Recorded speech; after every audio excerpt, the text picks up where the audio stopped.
بھارت میں، ہندوستان میں ایک مسئلہ ایسا پیش آیا ہے، توجہ سے سنیں، اور بہت سارے لوگوں کو شاید ان کی فکر بدل جائے اس سے۔ ہندو تھے، مسلم تھے، ہندو اپنے ہندوانہ رسم و رواج میں تھے، پوجا میں ہیں، ان کے اپنے تہوار ہیں، ان کے اپنے شعار ہیں۔ مسلمانوں کی اپنی عبادتیں ہیں، ان کی مسجدیں ہیں، ان کے اپنا لباس ہے، ان کے اپنے تہوار ہیں۔ لیکن ایک صاحب آئے، گرو نانک۔ گرو نانک پوری دنیا گھومے ہوئے شخص۔ گرو نانک بغداد میں کئی سال تک چلہ کشی کی ہے۔ گرو نانک کا بہت سارے ملکوں میں دورہ ہوا۔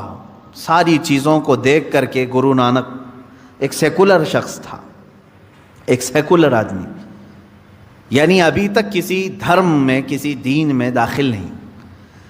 اسلام کو بھی خوب پڑھا گرو نانک نے، حضور پاک صلی اللہ تعالیٰ علیہ وسلم کی حدیثیں بھی پڑھی، سنتیں بھی پڑھی، امپریس بھی ہوئے۔ گوتم بدھ کی بھی تعلیمات پڑھی، گوتم بدھ کو بہت گہرائی سے پڑھا، دیکھا، امپریس ہوئے۔ رام کرشن کے بھی بہت سارے کہانیاں پڑھی، ہندوؤں کے پرانے معاملات دیکھے، کچھ اچھائیاں اس میں بھی تھیں۔ ہندوستان آنے کے بعد گرو نانک نے کیا کیا؟ کہا کہ اسلام میں بہت ساری اچھائیاں ہیں، بلکہ آپ کو معلوم ہونا چاہیے گرو نانک نے حضور صلی اللہ علیہ وسلم کی شان میں کئی نعتیں لکھی ہیں۔ حضور پاک صلی اللہ تعالیٰ علیہ وسلم کو آج بھی سکھ برادری بڑے پیر کے نام سے جانتے ہیں۔ اللہ کے حبیب صلی اللہ تعالیٰ علیہ وسلم کو بڑا ادب و احترام کرتے تھے۔ گرو نانک نے پگڑی کو لازم کیا اور اس کے فوائد بیان کیے۔ اللہ کے حبیب صلی اللہ تعالیٰ علیہ وسلم کی کئی سنتوں کو انہوں نے اپنی زندگی میں لازم قرار لیا۔ وہ امپریس تھے۔ خیر، ہوا کیا؟ ایک سوچ یہ لے کر کے آئے، سارے دینوں کو ایک ہونا چاہیے، سارے لوگوں کو ایک ہو جانا چاہیے، ہندوؤں کو بھی، مسلمانوں کو بھی، بدھوں کو بھی، بدھسٹ جو ہیں ان سب کو ملا دینا چاہیے۔ تو انہوں نے دعوت دینا شروع کیا۔ ایک کام کرتے ہیں، اسلام کی کچھ اچھائیاں بھی ہم لے لیتے ہیں، ہندوؤں کی بھی چیزیں باقی رکھتے ہیں، بدھزم کی بھی کچھ چیزیں ہیں، بدھ مت کی بھی کچھ چیزیں باقی رکھتے ہیں، یہ سب ملا کر کے سارے لوگوں کو ایک کرتے ہیں۔ سوچا تو ٹھیک تھا اتحاد کے لیے، اس سوچ پر کام شروع کیا، لوگوں کو بلایا اور ایک لا ترتیب دیا، یہ اسلامی چیزیں، ہندو مت کی چیزیں، بدھ مت کی چیزیں سب جمع کیا۔ کچھ فالوور تو بن گئے، لیکن میرے عزیزو فرق کیا پڑا؟ ہندو ہندو ہی رہے، مسلمان مسلمان ہی رہے، تیسرے ایک اور برادری پیدا ہو گئی، ایک اور دین جنم لے لیا۔ کون سا؟ سکھ۔ انہوں نے کام کس لیے کیا تھا؟ سب کو متحد کرنے کے لیے۔ تو میں کہتا ہوں کبھی کبھار جو اس طرح کے اتحاد کی بات کرتے ہیں وہ ایک تیسرا فرقہ جنم دے دیتے ہیں، ان کو تو ملا نہیں سکتے۔ اسی لیے ہونا کیا چاہیے؟ آپ لوگ یہ سوچ رہے ہوں گے کہ اتحاد ہونا ہی نہیں چاہیے۔ نہیں، میں چاہتا ہوں اتحاد۔ قرآن نے کہا ہے عیسائیوں سے اتحاد کے لیے کیسے؟ اللہ نے فرمایا تعالوا الی کلمۃ سواء بیننا وبینکم الا نعبد الا اللہ۔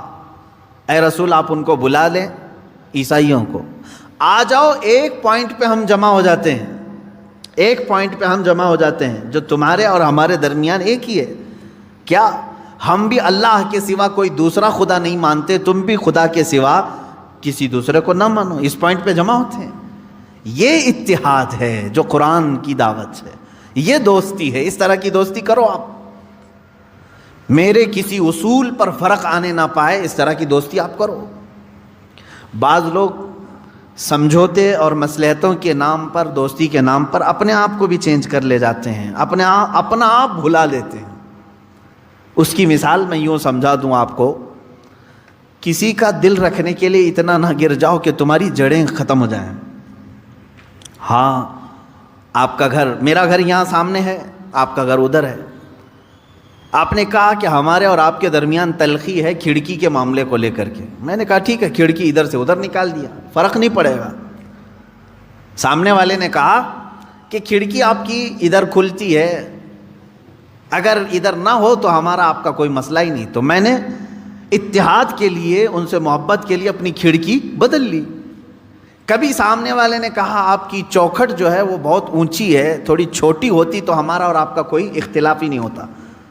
میں نے کہا ٹھیک ہے، چوکھٹ میں چھوٹی کر لیتا ہوں تاکہ ان چیزوں سے فرق نہیں پڑتا میرے گھر پر، تھوڑی سی تبدیلی ہوگی۔ سامنے والے نے یہ کہا اگر آپ کے پائے سے جو ہے نا بڑا مسئلہ ہے میرے لیے، یہ پایا نکال دو تو ہمارا اور آپ کا اختلاف ہی ختم ہو۔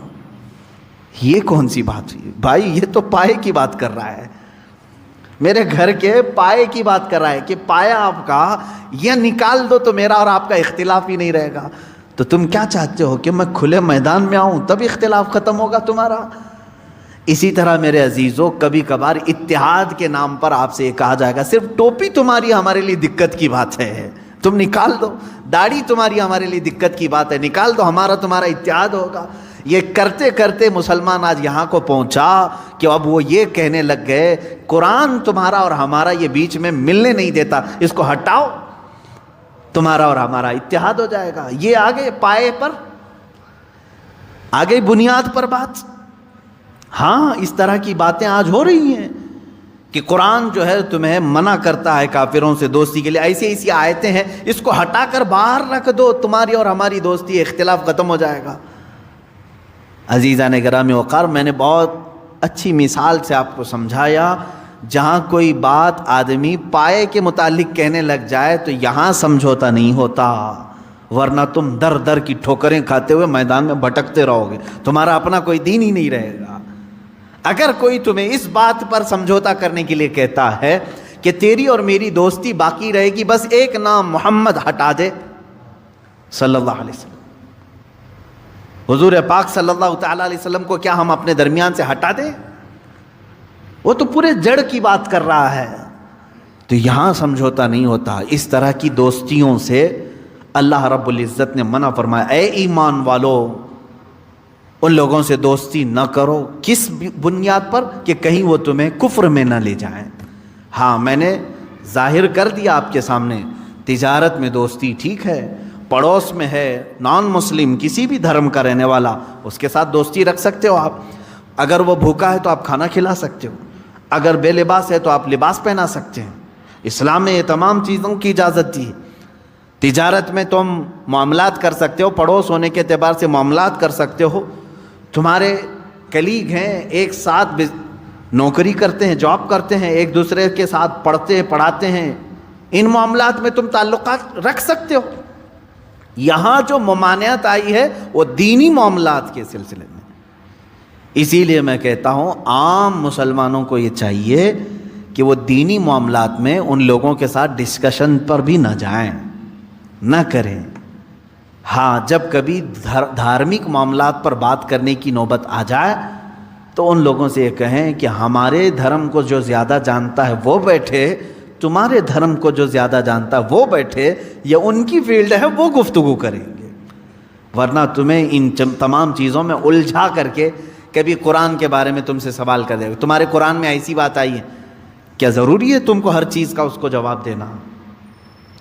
اب مثال کے طور پر کوئی میڈیکل کا اسٹوڈنٹ ہے، اس سے ایگریکلچر کے بارے میں پوچھا جا رہا ہے، تو کیا ضروری ہے اس کو ہر چیز کا جواب دینا؟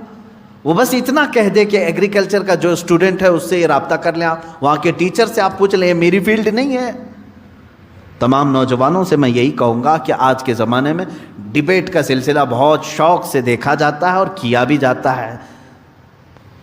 ہاں میں نے اس سے قبل شاید بتایا ہوگا، رات کے 3 بج رہے تھے، ایک بار مجھے فون آیا رمضان کے ہی موسم، اسی رمضان کے وقت رات کے 3 بجے کے قریب، شہری کو ابھی تھوڑا ٹائم باقی تھا، اور اتنی رات کو فون آئے تو تھوڑا سا قلق ہوتا ہے کہ پتہ نہیں کوئی ایمرجنسی تو نہیں۔ جھٹ سے میں نے اٹھایا، نیند خراب، سامنے والے نے کہا کہ حضرت ایک بہت ضروری مسئلہ ہے۔ کہا کہ کیا بات ہے بیٹا؟ کہا مناظرہ چل رہا ہے، ایک سوال آ گیا ہے، مناظرہ چل رہا ہے، مناظرے کے بیچ میں رات کے 3 بجے مناظرہ چل رہا ہے۔ اچھا کس کے ساتھ؟ کہا کہ وہ سلفی اہل حدیث ہے اور ان کے ساتھ مناظرہ چل رہا ہے۔ مسئلہ کیا ہے؟ حضور پاک صلی اللہ تعالیٰ علیہ وسلم کی ذات کو لے کر کے کوئی مسئلہ تھا۔ میں نے کہا اتنی رات میں یہ اٹھا کر کے پوچھ رہا ہے. میں نے کہا بیٹا یہ کہاں چل رہا ہے؟ کہا بس حضرت ہماری گلی کے باہر، ہم گھر کے باہر ہی بیٹھے ہوئے ہیں. یہ کٹے پر بیٹھ کر رات کے 3 بجے مناظرہ چل رہا ہے اور فون لگا رہے ہیں ہمیں رات کے 3 بجے. عزیزان گرامی وقار، میں بچوں سے کہتا ہوں اے میرے عزیزو، یہ تمہاری فیلڈ نہیں. کسان کے ہاتھ میں اگر چاقو دے کر کے کہو کہ پیٹ کا آپریشن کرے تو پھر وہ کیا کرے گا؟ معلوم ہے کیا کرے گا؟ جس طرح وہ کدال اور پھاوڑا چلاتا ہے کھیتی باڑی میں، اسی طرح تمہارے جسم کے ساتھ بھی چلائے گا. دین کے اصول اور دین کی باریکیاں علماء کے لیے چھوڑ دیں. یہ تمام ڈیبیٹ کا حصہ بننے کی کوشش نہ کریں. خاص طور پر نان مسلم کو اس طرح کی دعوت دینا، ڈیبیٹ کرنے کے لیے بلانا، میں کہتا ہوں یہ سب کی فیلڈ نہیں ہے. اللہ تبارک و تعالیٰ نے جو آیت کریمہ میں فرمایا اے ایمان والو کافرین کو دوست نہ بناؤ مومنین کے سوا، تو یہاں کون سی دوستی مراد ہے؟ دینی معاملات کی دوستی. اس کو سمجھ کر کے چلیں. دینی معاملات کی دوستی اسلام نے ناجائز رکھا ہے، باقی دوسرے معاملات میں دوستی کو ہم نے جائز قرار دیا ہے. اتریدون ان تجعلوا للہ علیکم سلطانا مبینا. اللہ فرماتا کیا یہ چاہتے ہو کہ اپنے اوپر اللہ کے لیے سری محبت کر لو، سری حجت کر لو؟ یعنی اگر تم یہ چاہتے ہو کہ اللہ کی تمہارے اوپر پکڑ آ جائے تو پھر یہ کام کرتے رہو، اللہ کی پکڑ آ جائے گی. آگے رب تعالیٰ فرماتا منافقین جو ہے یہی کام کرتے تھے. ان کے پاس جا کر بیٹھتے تھے، ڈسکس کرتے رہتے تھے، دین کے معاملات کو لے کر کے مذاق کرتے رہتے تھے. حضور صلی اللہ تعالیٰ علیہ وسلم کے معاملات کو لے کر کے آپس میں ڈسکس کرتے رہتے تھے. قرآن کی آیتیں اتر گئیں. اللہ نے فرمایا منافقین جہنم کے سب سے نیچے طبقے میں ہیں.